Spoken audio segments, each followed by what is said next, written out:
welcome to O Health by Dr. T. This is Dr. Marlene Gages Cordova, and I am here to talk to you about something called German New Medicine.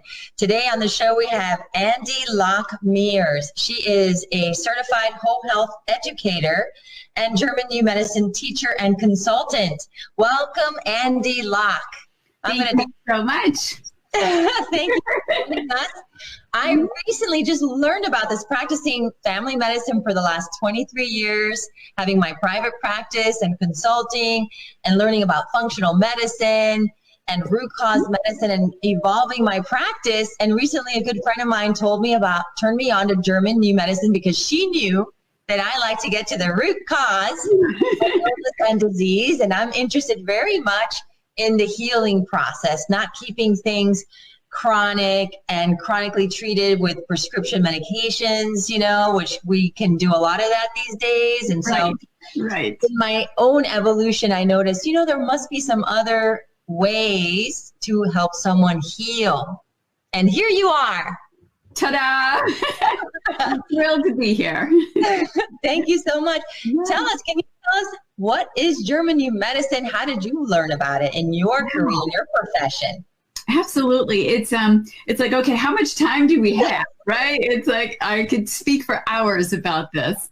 So I'm a holistic health practitioner. I ran a successful wellness center in Maine for many years, and I did all kinds of things with herbalists and nutrition and homeopathy for hormone rejuvenation and all kinds of things. And then I heard in 2009, I came across something online that said German New Medicine. I'm like, I've never heard of that. I've been in the holistic health field for over 25 years. So, I mean, and truly since the 70s, when I first was interested in nutrition. So I'm not new to this, but I'd never heard of GNM. So I know what you feel. And so I bought the book, thinking I was so busy with my wellness center. There's no way I could fit in yet another training, right? So I bought the book thinking I'll just read the book. And if I like it, I'll use it. And if not, then I won't. And I bought the book and it made absolutely no sense. And I couldn't even make heads or tails out of it. It was in English, but it made no sense. So I had it for a full year. And I kept just hearing intuitively, go get trained, go get trained. I didn't even know what it was that I was getting trained in. So I went up to Canada and spent 4 solid days. In the first 30 minutes of this training, I totally understood how to read the book. It was like a key and a lock. It's like, oh my gosh, this is amazing. So that was phenomenal. And then I came back on a Monday night, started using it in my clinic on Tuesday morning, barely understanding it, but knowing I've got to learn this. This is amazing. So that's my story with it. From there, I sold my wellness center in 2012 and took this online, was on an international team for 3 years, and then decided to really focus on teaching versus consulting with it. And that's what I have done for the past 3 years. I took a year off from my life to develop my courses and launched those 3 years ago. So that brings us up to here. Yes. Now, it's interesting you say your intuition kept guiding you towards this approach to medicine, approach to disease, right? Right. I find my intuition pulling me towards it as well. I find it fascinating, just a little bit that I have uncovered so far. So I really appreciate that now you have created a course for someone like me that I could take and learn. So anybody listening that this sounds interesting to you, please stay tuned, keep listening, because she has developed courses. So anybody seeing patients in the healing arts can take this course and learn how to use this approach, right? This philosophy, this information into your own practice, right? Right. I have 2 courses. So one is for everyone to learn, whether you're a practitioner or not. The other one is for practitioners, and it teaches you, you get the first course in that. So you learn GNM, and then you learn how to apply it with your clients or patients. Perfect. Great. Yeah. And they can find that information. Where can they find that information or any information at all about you? They can go to my website, andylockmears.com. Okay. And they'll get a link there to my other website, which is where my programs are. Yeah. andylockmears.com and all the information. And do you have a YouTube channel as well? I do. I think it's Andy Lock. It's your name. I think it's my name. Very simple. Andy Lockmears YouTube channel. Check it out. She has great videos explaining this, because sometimes you want to hear it again and go back and listen to it again. And there's a part two. Yep. She has a podcast. So it's fascinating to me. I'm so happy that you've taken the time to join me to explain more. So how is this information relevant now in today's world? Well, I guess, why don't I give you the basics of German New Medicine, and then I can answer that question more fully. So I'm going to start with a story, because everyone loves a good story, right? Yes. And so this story starts in 1978. And this is a German physician who is traditionally trained. He's in his early 40s, the picture of health. And he gets a phone call one day that his teenage son, Dirk, had been shot accidentally while on vacation. As you can imagine, that's pretty traumatic for any parent to hear. So he and his wife went to Dirk's side, and 4 months later, his son dies in his arms. I can only fathom what that feels like at that point. So he had obviously went through all the stages of grief, and at one point, shortly afterwards, he was diagnosed with testicular cancer. Now he's thinking, right? It's like, okay, I have the shock, and now I have cancer. There's got to be a correlation. Yes. But he's not going to mind, body, spirit like the others of us might do that. Or scientist. Right. Questions, curiosity. He needs proof. He needs facts, which I get, and I appreciate that. So he started to use that new tool that physicians had. This is now the early 80s. And he looked at CT scans. He took CT scans. He was at the University of Munich at this point, working in the cancer area, in the oncology unit. And he took CT scans of everyone in the unit. And he realized they all had a circle in their brain. It was like a targeted ring formation in different areas of their brain. He had one as well. Oh, so it would vary? The area of the brain would vary? It would vary. Different areas, different parts of the brain. Some were lower, some were higher, some were in the middle, some were on the right, some were on the left, some were in the middle here. Okay, so he's like, okay, what does this mean? And he couldn't figure that out. Nobody could help him. So he started to talk with his patients. Well, what's going on in your life? And they all had a story. Every one of them had some sort of distress prior to their diagnosis. Right. So then he's got their medical history now, their history of what's gone on in their life, and now he's got their CT scans. Okay. Excuse me. Very fascinating, right? He's got a correlation. There's a correlation there. Everyone has a shocking emotional story, I guess, similar to his. Right. Some sort of distressing event. Let's call it that. Okay. So he starts putting all this information together, and he realized that everyone who had the circle in the same area of the brain had all experienced the same trauma prior to their diagnosis, and they all had the same diagnosis of cancer. Okay. There were no exceptions to this. It was 100%. 100%. So he would find an area of the brain. That same area would always be correlated with a similar story, I guess. Yeah. That area of the brain. Yeah. And then also a same kind of cancer. Yes.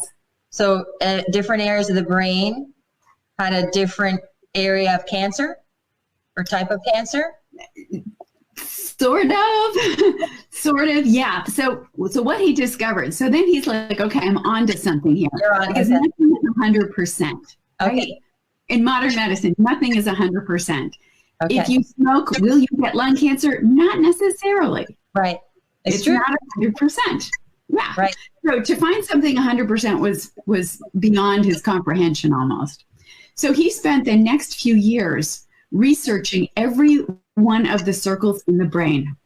There you go. He correlated them to the kind of what he called a conflict shock prior to their diagnosis. Okay. Experience. And then he related it to, well, what's their diagnosis? What kind of cancer do they have? And then he went way beyond cancer. He went to everything. He mapped out the entire brain. Okay, so he did do a mapping of the brain and different areas of the brain where he found these circles. Right. And he found them in the different areas.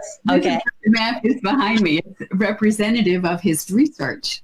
So he looked at the entire brain. He was able to determine what every single circle was correlated to. There you go. So there's the basis. Now, the next thing he discovered 5 biological laws. Okay. So the first one is that every disease starts with a conflict shock, what he calls a conflict shock, which is an isolated, unexpected event that just it catches you unaware. Right? You're not prepared for it. It's like, oh, it's a bit of a shock. Might be a little shock. It might be a great big shock. But it starts with a shock, and instantly a circle appears in your brain. Instantly. So the second biological law says that every disease runs in 2 phases as long as the conflict is resolved. So what happens is the moment of the conflict shock, the circle appears in the brain, and it turns on a program in our body because we are hardwired for survival. We have survival mechanisms in us. All living beings do. And so one of 3 programs begins at the moment of the conflict shock. We are now growing cells somewhere in our body. Our brain knows, okay, to resolve this, we need to make a part of our body larger with more cells to help us cope with this conflict. Amazing. We're losing cells somewhere in our body, which might sound really counterintuitive, but the end result is that that area of the body will be stronger, which is what we need so we don't experience this again. Right.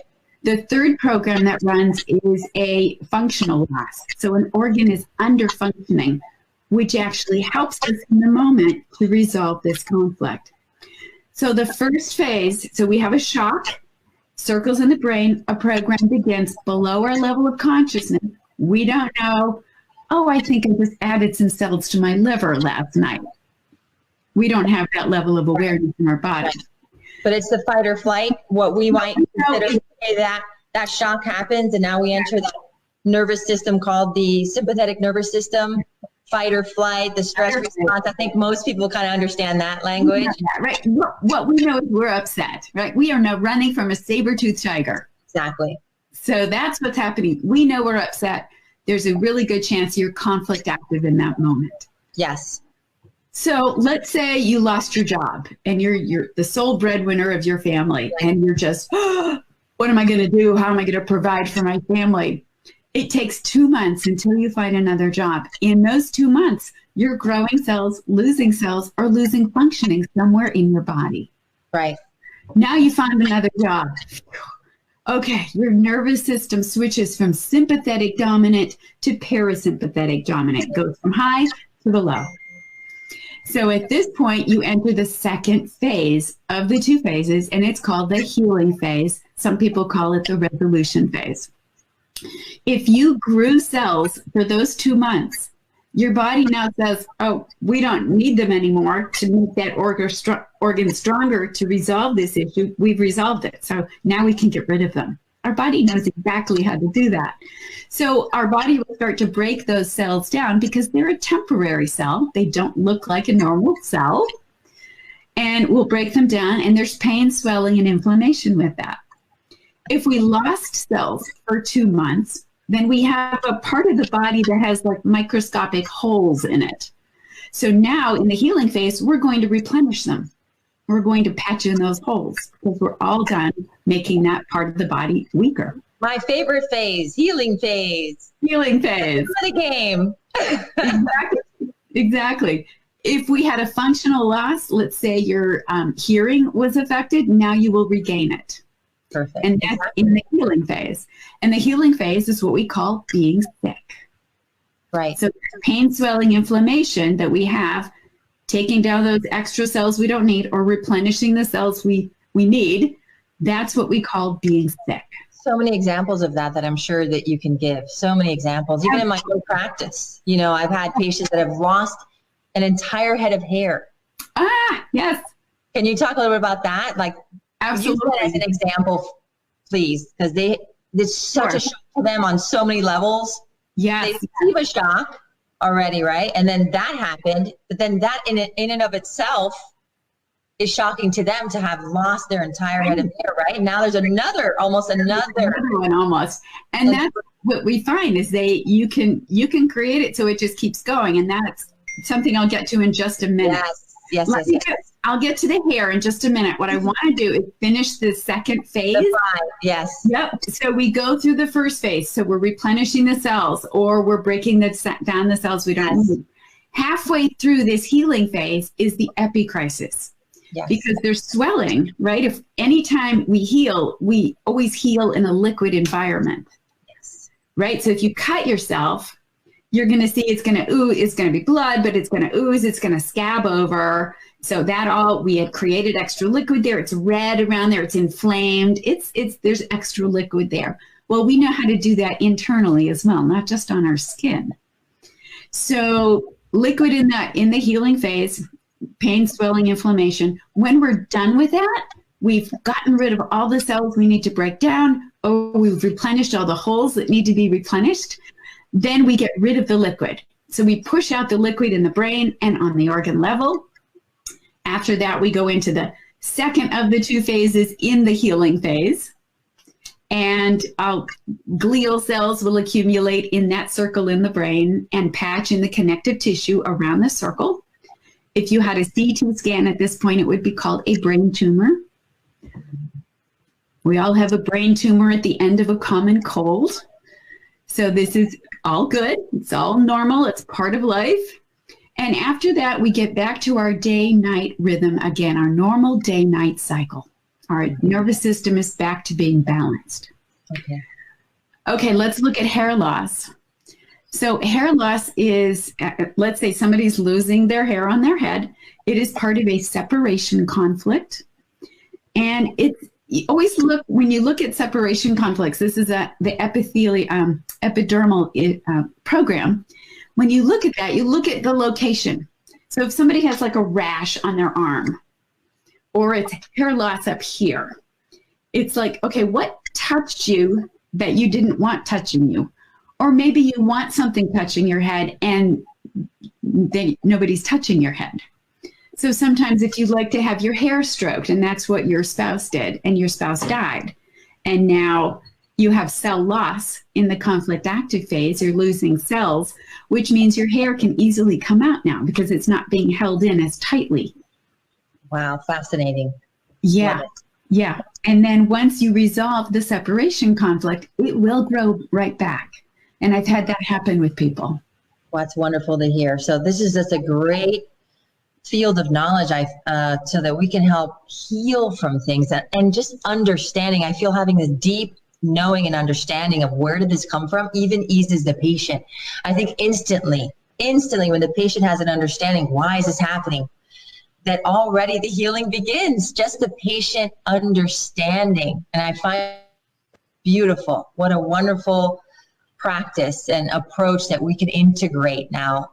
Integration is one of my favorite words now. I'm trying to integrate all these different modalities and practices and see which one, right, intuitively I'm guided, is going to help this patient heal. My purpose is to help the patient heal, actually return them, teach them a lot of education. That's why we have this show. I find myself education always as a reminder, this patient just doesn't know, like you said. Right. They don't teach us in school. They don't teach us this way of looking at our body and understanding the symptoms. Where are they coming from? Why am I feeling this? Why am I itchy? Why does this hurt? And things like that. I just love the concept of one day, I'm putting it out there, that one day there's a class in elementary school, middle school, and high school, and that grows along with the child's ability to understand. One day, I hope. Absolutely. And I think one of the most powerful things we can do is teach this to our children, because they can recognize when they're conflict active. Yes. And if they can recognize that, they can have the tools. they can develop their own tools to downgrade that. So instead of getting a full-blown cold as the healing phase, they're just going to have the sniffles for an hour, and that's it. I love that. I love that because now they feel empowered. Yes. Yes. It is very empowering with your own self, your own life. And what's more important, one of the basic fundamental rights that we have to be healthy, yes, and to enjoy and be a happy life and live and fulfilling our purpose, feeling great, being able to develop resiliency, right? With this knowing, and like you said, downgrade, right? Minimizing, shortening how severe and how long you have an illness or symptom, right? Exactly. Such a beautiful practice. You said there were 5 laws? Right, 5 biological laws, and that's what I really go into in my course. It's a lot to cover. Name the 5. Is that okay to just name them? I know you mentioned 2 already. The third one has to do with germ layers. Okay, germ layers. Right. So we're, in about 17 days after conception, we have 3 germ layers that all of our organs and tissues develop from. Okay. And so Dr. Hammer was able to tie in what parts of the brain that are controlling the different germ layers and the organs that grow from that. So it's a whole tie-in that embryologists really appreciated. It's fabulous information. The 4th biological law has to do with microbes, which are a hot topic these days. Oh, yes. Yep. And how they are all beneficial to us. We're talking bacterias and TB bacteria included, average run-of-the-mill bacteria like staphylococcus or streptococcus, and also viruses if they exist. So we know that they all have a beneficial role to play in the body. I like that perspective too, the paradigm shift. Yes. So we're really asking everyone to look at viruses and bacteria in a positive way. Yes. Right? And I think already that puts us at ease that, hey, there's a positive way to look at this. Right. Just kind of planting that seed. Exactly. Open yourself up to learn a different paradigm on how to think and feel about viruses and bacteria, because already you're setting yourself up for the healing process, just this knowing, this shift in your perspective, right? Exactly. That's it, exactly. And it takes a while for people to wrap their heads around that sometimes, because what I call the old medicine, which is what we have as modern medicine, is pervasive. It's in our advertisements, it's on TV, it's in our media, it's everywhere around us. So we create a G&M community to help us get out of the old way of thinking and into the new way of thinking. Can you tell us more about that in case anyone listening wants to know? You just kind of Google G&M community, or is there any other way? That's a great question. I don't know what would happen if you did that. Just Google it. I try to create community. Yeah, I try to create community because it's important. And so I started a national organization for that reason. And it's called usagnm.com. You can check it out. It's mainly for practitioners, for those of us in the United States, because we've all been so isolated.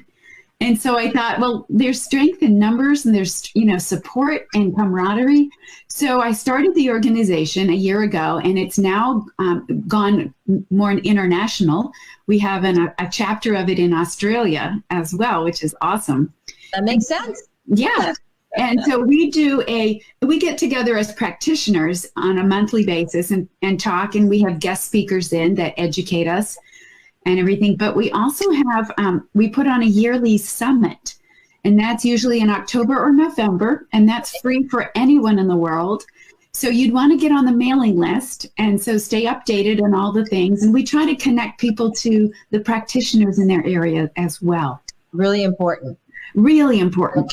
Definitely more important. I can just imagine, I would assume it would go more global and more international, this concept, right? All the practitioners.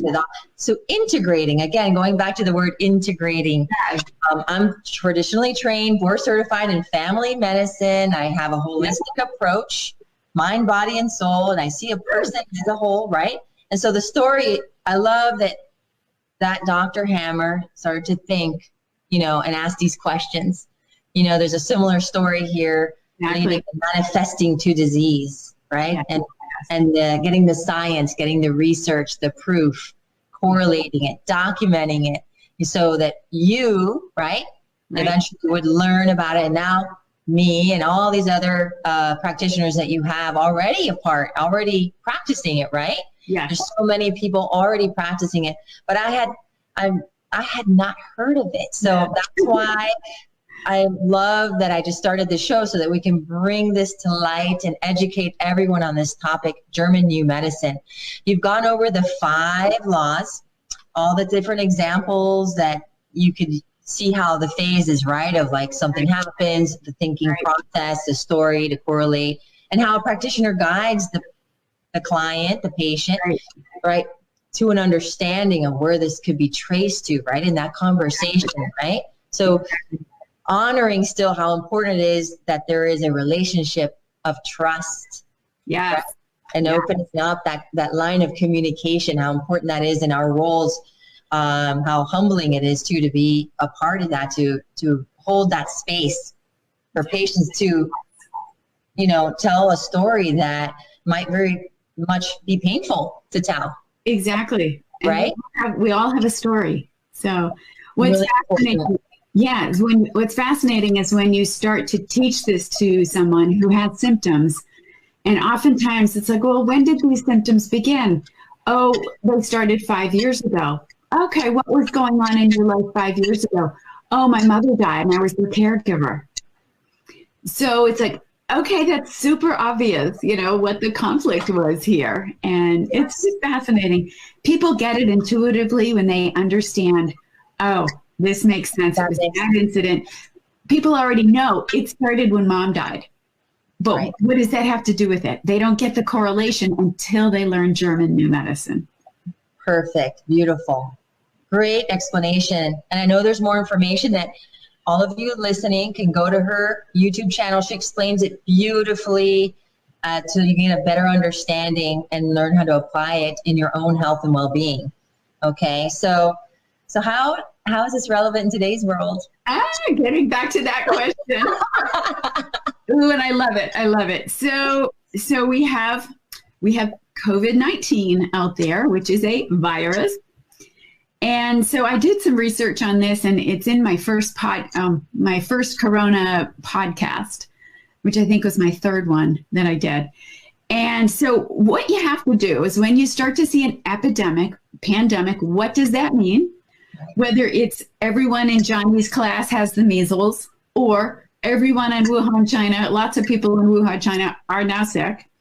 It's what we call a regional DHS or mass DHS, where a lot of people have the conflict shock at the same time.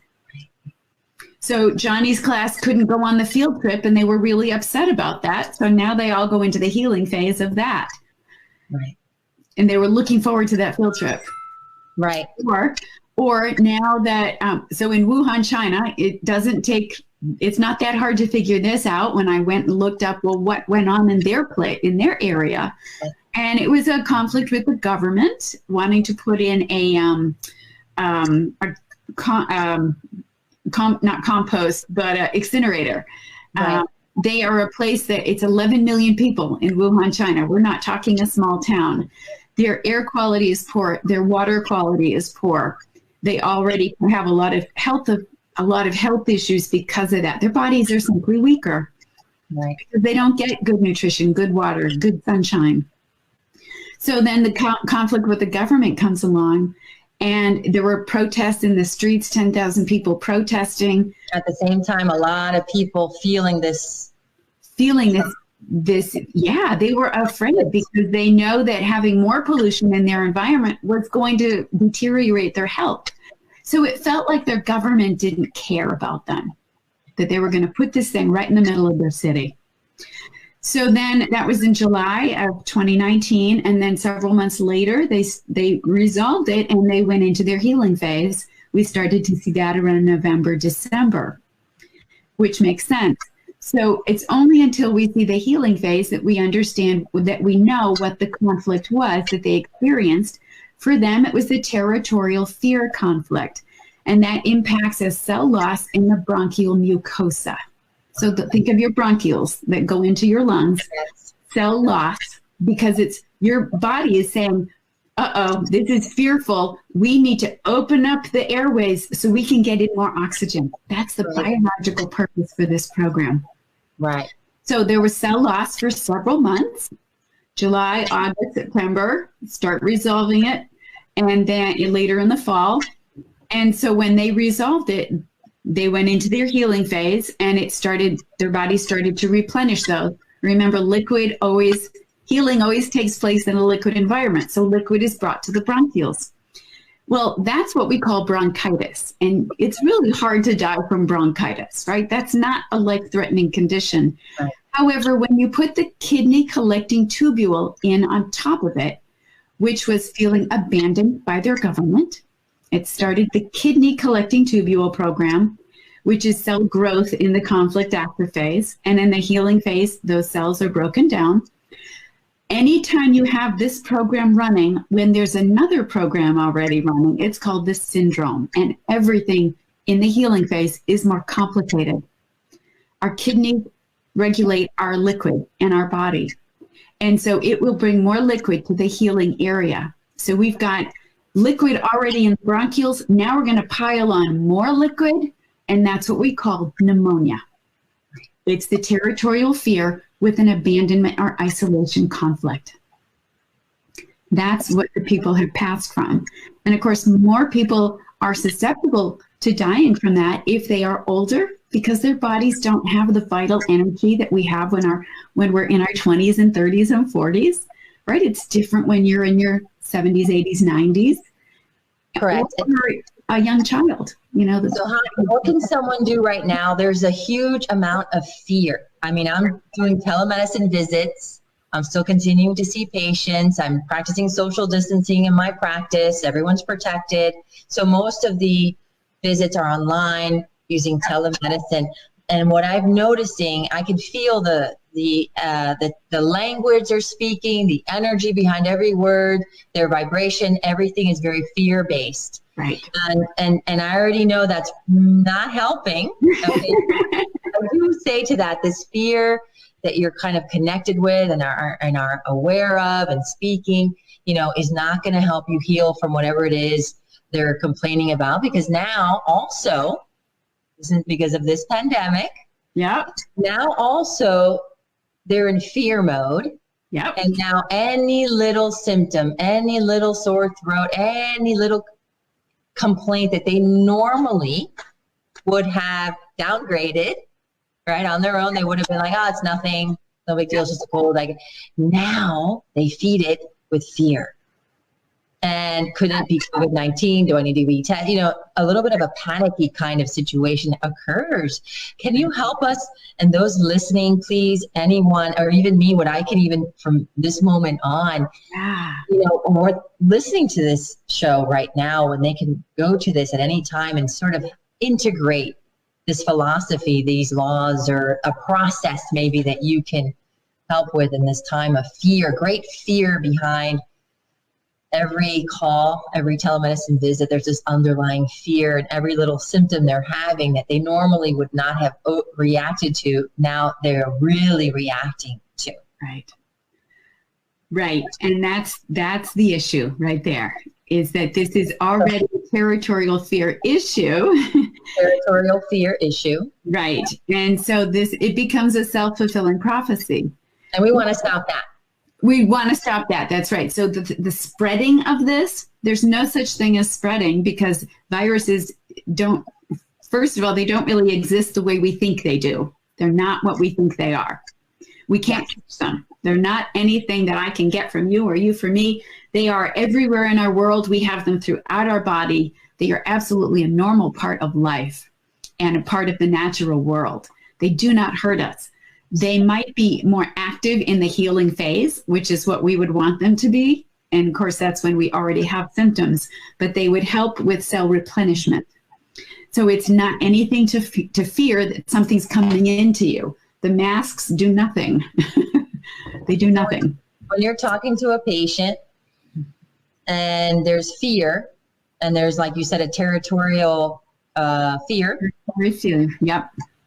What do you say to them? Well, I teach them GNM. I find that education is the best way to get out of fear. And then Right. what I do in my course that I teach this is that I do a weekly live teleconference because everyone has questions and we need community. So every week we get on together and we talk about this, and I can answer their questions and we downgrade the fear. So once you understand GNM, it's really about taking control of your thoughts and your feelings and realizing that I have a choice here. I can feel fear, or I can focus on all the positive and good things in my life right now.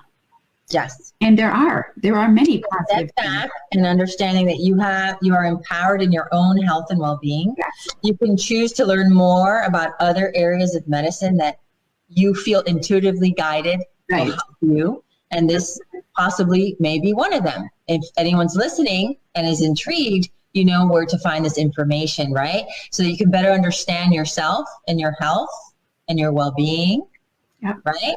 And so in the language, because there's new vocabulary with this, and like you said, you read the book at first and it was hard to understand, then you took this other course and then you were able to understand it. So it's true. When I see patients, I always feel education is so important, a deep understanding of why they're feeling what they're feeling, what are they thinking, and how it's all correlated, their thoughts, their beliefs. Yes. About health, the belief. There's books written about this. Yes.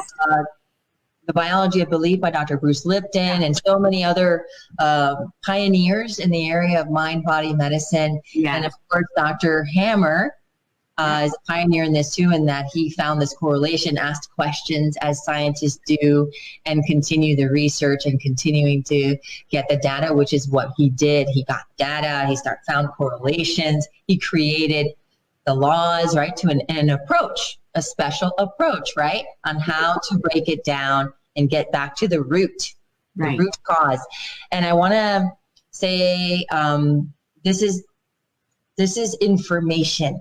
And it's for you, whoever's listening, to decide whether it's good for you or not, and whether you proceed and apply this to your life. Like you said, so much has to do with what you think and what you believe to be true. So for now, we want to be safe. If you're being told to wear a mask for now, and you want to practice, and I practice social distancing, we're wearing a mask in my staff because not everybody has a full understanding of this perspective, Right. this Right. belief, this system, this approach. And so I encourage you, if you are not there, to go ahead and do what feels comfortable to you right now. It's important to feel comfortable and at peace. Yes. I mitigate the fear as best as I can with my experience and my skills and meditation and practicing mindfulness. And of course, teaching them to release the fear and the emotional processing. Of course, we've got to begin somewhere, and we've got to release the fear. The fear hurts you, perpetuates Yes. the illness and the disease. So please keep that in mind. There's many different approaches to mitigate the fear, but that is important to keep in mind. Right. And so, Andy, how do people use this to be healthy? Just like, because I love preventative care, I love wellness, well-being. That's the conversations we have. I like to put attention to, because I believe what you focus on and put attention to, you get more of. Exactly. And so people point that out. There is a correlation. Right. So how can you apply this? Just use it to be healthy and stay well. Exactly. And that's a great question, because that's why we're all here, right? Is how can we be healthy and how can we use this info? Before I answer that, I just want to mention that, when I go out in public, because I know the information I have, I will sometimes wear a mask, and I do it because I know they're afraid. Yes. If I don't have a mask on, I could be causing a conflict shock in them. Now, it's not me doing it. That's compassion. They Yes. have a fear of me if I don't have a mask on, even though I know the mask is not doing anything. But I don't want to cause a conflict shock in others. So you can bet I do all the things that are asked of us because of this mentality of fear that we have, and I don't want to make it worse. Correct. Exactly. Very good point. Thank you for that. We have to have a compassion, right, for the rest of the world. Right. We do our best to mitigate that fear, right? So thank you for that. I appreciate that. You can. And that's something I can do that's easy. I can do that. And I don't mind doing that. Yes, thank you so much. So how do we use this to be healthy? Well, the biggest and best thing that you can do is understand when you're conflict active.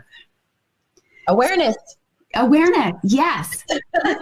Active when you are mulling something over. Your boss just yells at you. And so for 3 hours, you're like, oh, I wish I'd said this. I wish I'd said that. I can't believe they said this to me. You know that rat race we get into, that hamster wheel we got on.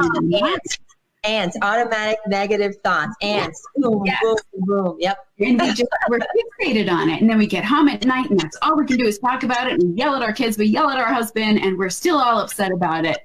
And it's like it's blown way out of proportion. Well, the larger your conflict active phase, the bigger your healing phase. Good point. Right? So if we can understand, okay, I'm upset.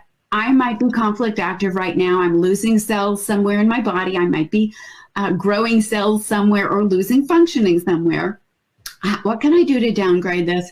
I'm going to go talk with my boss and make peace with this. Or I'm going to release, right? Go take a walk, be in nature, deep breaths, which I teach in the office, deep breathing to reset, right? Reset from that stress response.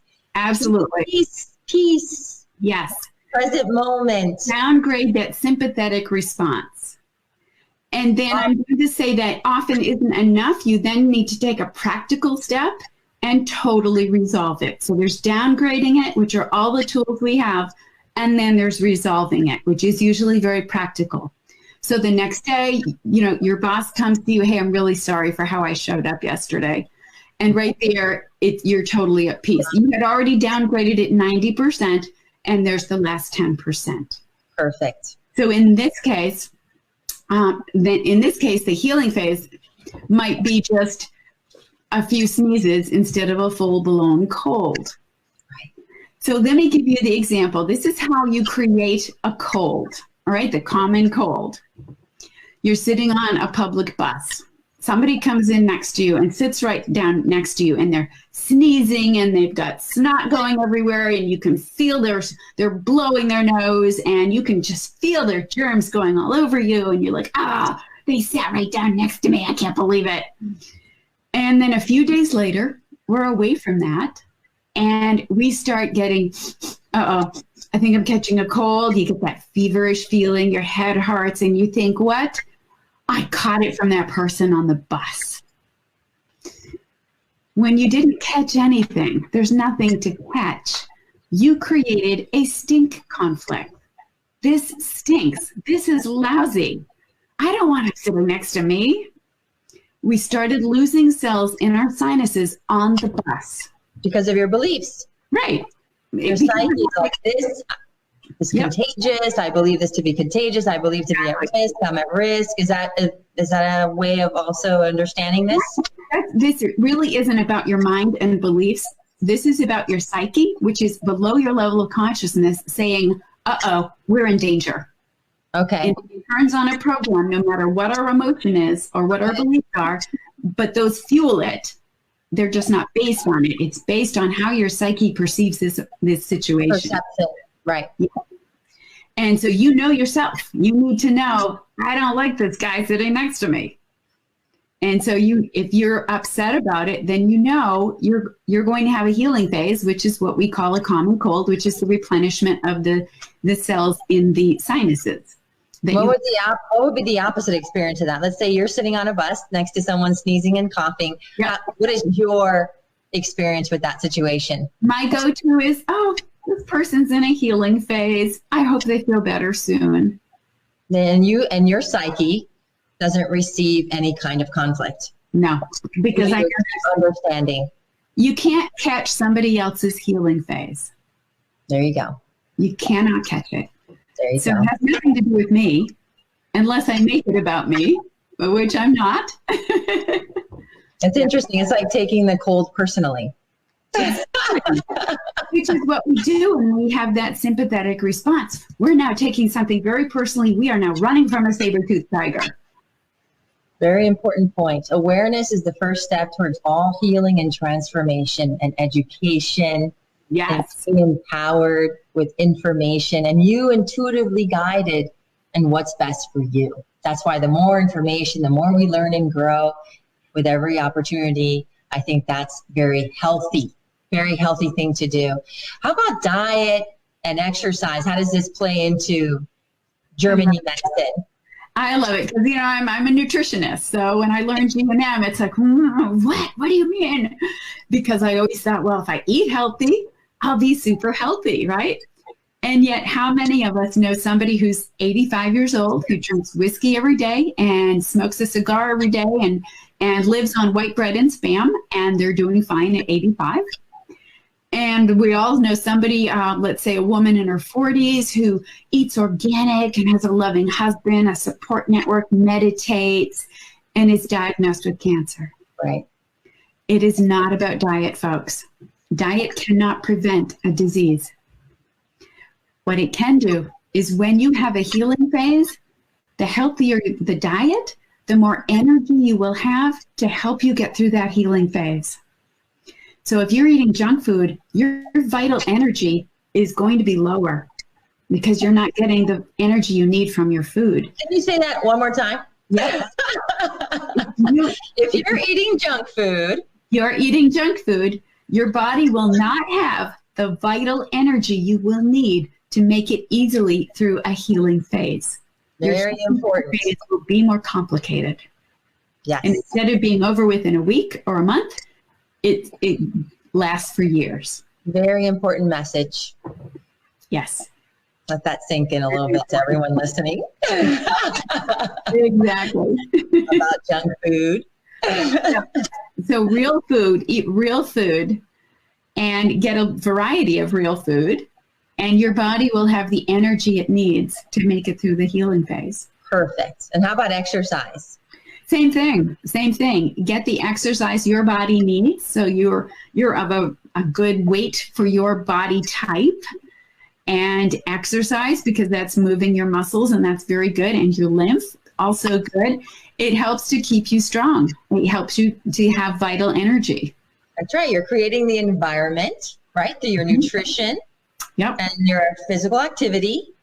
And now your mind, you're introducing this new information, new approach to your own health and well-being. You're creating these environments that optimize your healing. Yes. And that's what all my shows, I hope, are about. That's my intention and purpose of this platform is just educating and bringing to light all these different ways to reach the same thing that we all want, right?